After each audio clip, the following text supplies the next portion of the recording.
Call halal Yahweh Bashem Nabashai, Bahashem Rakakadash. Double honors unto the apostles and the elders of GMS, who are the leaders of all Israel on earth today. Salutations to my Akim, the fellow workers and laborers who hazard their lives doing this work in truth and sincerity on the highways and byways around the four corners of the earth. To the confusion of face, Akim that are joined unto our ranks. Also to the hopeful elect and the Akwathium that are listening and learning. It's your brother Malcolm from the GMS branch here in Chicago. And I believe this is Pastor Anderson. I've done a number of videos on him before. Even posed questions to Pastor Anderson, James White, and Vocab Malone, which my videos were ignored by these particular men, and they never answered any of the questions. And as far as if I can recall, I've never heard them answer any of the questions of the apostles or the other brothers. They just deflect and come with contention and that I think and I feel stuff. But these Edomites are addressing Edom. I just did a video on it. And when I saw this video, I messaged a brother and told him that I had to respond. And through the spirit of Yahweh Bashem Nabashai, here's my response. So let's let the video play, and I'm just gonna like tag team with the brother, you know, and just add a few more points because he did an excellent job cutting up this this Edomite madness. But let's let it play. All right, first and foremost, Kahala Yom, all praises to Yahweh Bashem Nabashai, double honor to the elder, to Grave Millstone, man. And basically, these Edomites are getting scared, man. Edomites are starting to come out and preach inside of their churches why they think they're not Edomites, man. Like, you look at this dude, bro. That nigga just looks scared. Anyway, I'm gonna play the clip and analyze it, man. And I've said it many times in the past that the hatters, or the, what's that saying? The cat is out the bag, or however that saying goes, and that at this point, the evidence that proves that we are the Israelites is overwhelming. You know, is it as apparent as a volcano erupting? All right, the evidence that proved that they're the Edomites is the same, and they're at the point now where they have to prove that they're not the Edomites, and they can't do it because all the evidence, description, and history, their own secular history points to it. Things that they won't bring up and talk about. Now, if you think about it, Esau isn't really around today. You know, I mean, of course, when you think about it, Israelites, it's us, you know. But anyway, the point is, you know, Edom, the civilization of Edom or the Edomites, it doesn't exist. Now, right there. So I'm gonna go ahead and prove that this nigga's a fucking liar just out the first 16 seconds, right? Ezekiel 35:1. Moreover, the word of the Lord Yahweh came unto me, saying, Son of man, set thy face against Mount Seir. Now, Mount Seir was the ancient dwelling place of the Edomites, right? So set thy face against Mount Seir or Edom, and prophesy against it, and say unto it, Thus saith the Lord Yahweh, behold, on Mount Seir I am against thee, or Edom I am against thee, and I will stretch out my hand against thee, and I will make thee most desolate. Now, to land back off what the brother said, I got a couple scriptures and a little bit of input. All right, this is Ecclesiastes. What am I looking for? This is Ecclesiastes 4:16, and it reads, There is no end of all the people, even of all that have been before them. They also that come after shall not rejoice in him. Surely this also is vanity and vexation of spirit. And this is vanity and vexation of spirit, that Edom would say this because the scriptures clearly said that there's no end to all the people. All right. And the prophecy says that Edom would be the ruling class people in the end of days. All right. Secondly, when Ezekiel happens, Alexander hadn't taken over the world yet, and through Alexander's seed line, his heritage can be traced right back to Amalek. All right, the grandson of Edom. Okay, so that's a bold-faced lie. All right, and this Esau just trying to duck and dodge and deny who he is, and the evidence prove who he is, man. All right, they took over the over Greece, okay, and they started calling themselves Grecians, okay. So when the prophecy he just read, this was a prophecy that the Lord sent this prophecy to prophesy against Edom, and Edom wasn't even the ruling class people yet. That's how the Lord operates, man. That's how cold the Lord is, man. So this dude is a clown. All right. This is that Pastor Anderson is a clown, man. All right. Let's let some more play. All right. So what he goes to further break down. Matter of fact, I'm gonna pause this right here, and then I'll finish it later on. Later on in this, right? Let me see. Right around here. Unpunished, thou shalt not be drunken. Preserve them alive, and let thy widows trust in me. For thus saith the Lord, behold, they whose judgment was not to drink of the cup have assuredly drunken. Israel. And art thou he that shall altogether go unpunished? Thou shalt not go unpunished, but thou shalt surely drink of it. For I have sworn by myself, saith the Lord, that Basra shall become a desolation, Edom, a reproach, a waste, and a curse, and all the cities thereof shall be perpetual wastes. I've heard a rumor from... Now, page 9, in William Beeston's, the Cambridge scholar, in William Beeston's The Kingdom of the Edomite, 1853, just brought it out in the other video. On page 9, it tells you that they found in the Jewish Targums, all right? You got to remember all those Jewish converts that were in Rome. And they found in their writings, all right, he put in his book, and this is a Cambridge scholar, the same institution, Cambridge, which printed the Apocrypha, the Bible. So now all of a sudden, Cambridge isn't a liable source. This Edomite scholar is this PhD scholar from the 1800s. You know, if that guy were alive today, they would pay him, you know, thousands of dollars to come speak at universities, to come speak at churches and that sort of thing. All right, Esau is just in denial, man. And look, they're busted.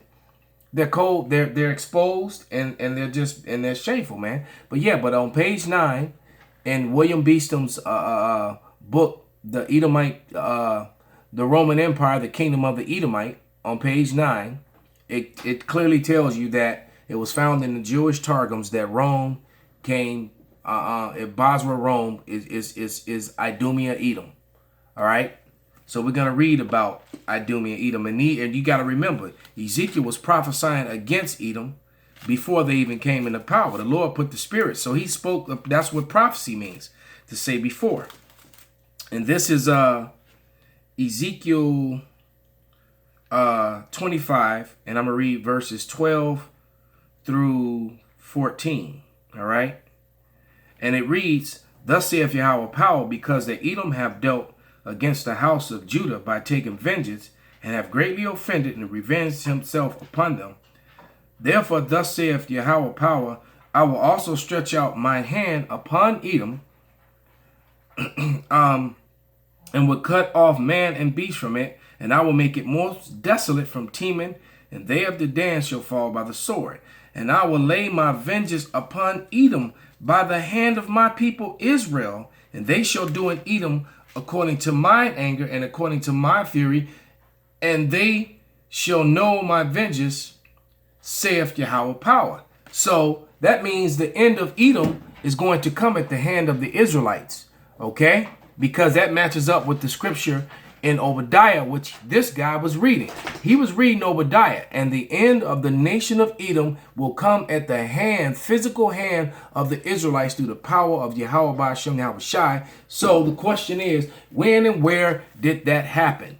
All right? Because when Edom is destroyed, that's when the whole world will rejoice.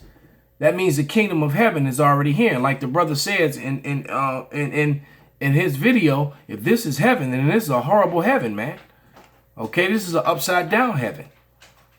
Basically, what he's saying is that he's reading that saying that this prophecy already happened, that Edom has already become a desolation. Now, whenever you read Ezekiel 35 again, right? So we've already established that this chapter is talking about the nation of Edom, right? And if you don't believe me, you read it yourself. The whole thing talking about the nation of Edom, man. So then, when is the Most High going to make Edom desolate? Ezekiel 35 and 14. Thus saith the Lord Yahweh, when the whole earth rejoiceth, I will make thee desolate. Now, right now, is the whole earth rejoicing, man? Suicide rates are going up every year, man. Everybody's medicated. Everybody's addicted to opium. They're on weed and drugs and everything because they're trying to escape the reality of this world, man. That being said, who was the scripture talking about them, man? Man, no. All right, so right here it says, let me read it again, man. Ezekiel 35:14. Thus saith the Lord Yahweh, when the whole earth rejoiceth, I will make thee desolate. When the whole earth rejoices. Now, what's the scripture in Proverbs that everybody always brings out, man? When the wicked rule, the people mourn. Man, push that out here real quick, man. Because you Edomites can't run from your fucking judgment, man. Proverbs 29:2. When the righteous are in authority, the people rejoice. So when we rule, everybody's going to rejoice, right? But when the wicked beareth rule, the people mourn, because according to him, the Edomites are already gone. Meaning that what? Meaning that America is the kingdom. It is the kingdom, man. This is fucked up. This is a fucked up heaven, man. This is a shitty kingdom. And it says, but when the wicked beareth rule, the people mourn. And what's going on right now, man? Because it just said it in Ezekiel 35. The whole earth rejoices. Now, right now, what's going on within the whole earth? There's wars, famines, pestilences, sickness, diseases, and everything. Hey, everything he just said is true, and that's the sign of the end, man. This is 2 Ezra 6, verse. I'm gonna read verses 6 through 8, and it reads, "Then I considered these things, and they were all made through me, and through none other, and by me also they shall be ended, and by none other. Then answered I and said, what shall be the parting asunder of the times, or when shall be the end of the first and the beginning of it that followeth, that age at Ion? When will be the beginning of the new age, the new heaven? And he said unto me, from Abraham unto Isaac, when Jacob and Esau were born, of him Jacob's hand held first the heel of Esau. For Esau is the end of the world, and Jacob is the beginning of it that follows." So back in Genesis, in the beginning, when the birth of Esau and Edom came, it told you that was a symbol by Jacob grabbing that pale baby's heel, that so-called white baby's heel with their little brown hand. Okay, that was symbolism of Esau being brought down and Jacob's heaven beginning. So that means that Esau would rule for a period of time, just as the scripture have said. We're living in those days now. A volcano just went off. He just talked about wars, uprising of wars, crazy weather phenomena. That's the Lord sending all that. I just watched the images of a volcano that just erupted, another one in South America, in Guatemala, and killing a bunch of those wicked Catholic, wicked, idolatrous people of ours down there. Okay, you see all the burned and charred bodies, man. Okay, this is let's go to the book of Job 9:24. All right, because that Esau had to come into power and get dominance and rulership over the world. All right, and once again, Job prophesied it before it happened. All right, just like Ezekiel prophesied it before it happened. All right, and Obadiah prophesied it before it happened. Those are future prophecies. All the scholars say that, and all of a sudden this guy comes along and wants to change it. Why? Because they're the Edomites. Okay? This is Job 9:24, and this is, the earth is given into the hand of the wicked. He covered the faces of the judges thereof. If not, where and who is he? Who went? What was the Renaissance about? What race of people came on the scene and said they were the Israelites and put up images of themselves, saying that they were the people of the Lord, and put up and say that they were God and they were the angels? Who did that? The so-called white man, who was Esau, Edom. Okay. It also told you in the book of Daniel, before the record, before the Maccabees went to war. All right. Before all that happened, before the prophecies of the Maccabees happens, man. Before Esau got dominion over the earth, it was prophesied before it happened. Okay, this is the book of Daniel. I want verse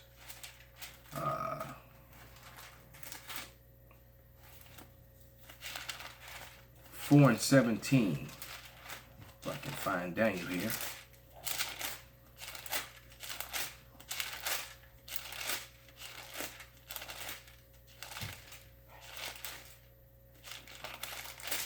One more page. And it reads, Daniel 4:17. This is by the decree of the watchers and the demand by the word of the holy ones, to the intent that the living know that the Most High ruleth in the kingdom of men, and giveth it to whomsoever he will, and set up over it the basis of men. So he said the lowest man on the totem pole, the wicked, he put in control of the earth as punishment to the Israelites, man. Okay? All right? And truth be said, the Edomites are the true minority of the earth. All right? They may be the majority here in America, but worldwide, they're the minority. Okay? They're the minority worldwide. Okay? And they are small among the nations, meaning that they're hated. So they're small in number and they're hated, which the brother's going to prove. You know, we're going to close this out. Right? There's hate and bloodshed being put out all throughout the earth. The whole earth is not rejoicing, man. All right, so let's see what else this fucking devil gonna say, man. From the Lord, and an ambassador is sent unto the heathen, saying, Gather ye together and come against her and rise up to the battle. For lo, So the nations, look, once again, if all the nations had risen up against Edom, there will be biblical records and movies made about it, man. Esau will be capitalizing in Hollywood on it. Secondly, the destruction of Edom comes, the total annihilation of Edom comes at the hand of Israel, man. There would be movies about it. There's a reason why Esau has not touched this subject, and the only reason they're touching this subject about the Edomites is because the narrative have been taken away from them and put into the hands of the men of the Lord by Yahweh Shai, and they're forced to talk about it. And unfortunately for them, the more you talk about it, the more it reveals that they are those people, and they're going to be forced to admit it. And Pastor Anderson here is more than likely going to be put to death by his own people. All right? They're going to be angry because the scriptures does say that all these false prophets will die, man, and they are. in the pride of thine heart, O thou that dwellest in the clefts of the rock, thou that And we all know what people lived in the clefts of the rock, that exalt themselves as the eagle, and they still do. That's what all these high-rise buildings and luxury apartments are about. Those are just those mountainous ranges recreated in their spirit all over again. And the apartments are the holes in the rocks. That's what your skylines are. You're looking at mountain ranges. They recreated their original habitat through the spirit. Holdest the height of the hill. Thy terribleness hath deceived thee, and the pride of thine heart. Thy terribleness hath deceived thee, and the pride of thine heart. So him being proud makes him feel like, hey, you know what? I'm too good to be Edomite, man. I'm living life too large to be Edomite, because sometime in the video, I don't know exactly what second. I mean, it says that he says that, see, the Most High made the Edomites a small nation among the heathen, and white people are too big to be small. But basically, like, he was reading Obadiah. And it says, behold, I have made thee small among the heathen, thou greatly despised. And what he said is that, see, small and America is big, and white people are everywhere and everything, man. But when you read it, it's talking about small among the heathen, as in no one fucking likes you, basically, man. Right? It says, small among the heathen, thou greatly despised. Basically, you aren't shit, and everybody hates you, man. Greatly despised. Now, I Googled this shit, right? This is most hated race in the world. I'm gonna go now. Urban Dictionary instantly says white people, right? So white people, single-handedly the most violent race of human beings throughout the history of mankind. There it is. No other race of human beings has killed more people, raped more women, destroyed more cultures, or has stolen as much land as white people. White people are the most hated race of human beings. There it is, man. You're small among the heathen, because that's the truth. That's the history. And those are the saying, what the brother just said, what he just read, that's something that you want to talk about on your daily shows, on your history channel. All right? You use smooth words to describe your history as if everything was just like falling into your hands. No, you killed, you murdered, stole land, and raped women and raped people. And then you lied about history and controlled the narrative. And then you set up your own institutions of authority to further your plans, to further your way in your society. All right. So with that, I hope this was an edifying lesson, uplifting to the hopeful elect. All right. And degrading and terrifying to the wicked, who is Esau Edom. Call halal Yahweh by Shem Shai wa abba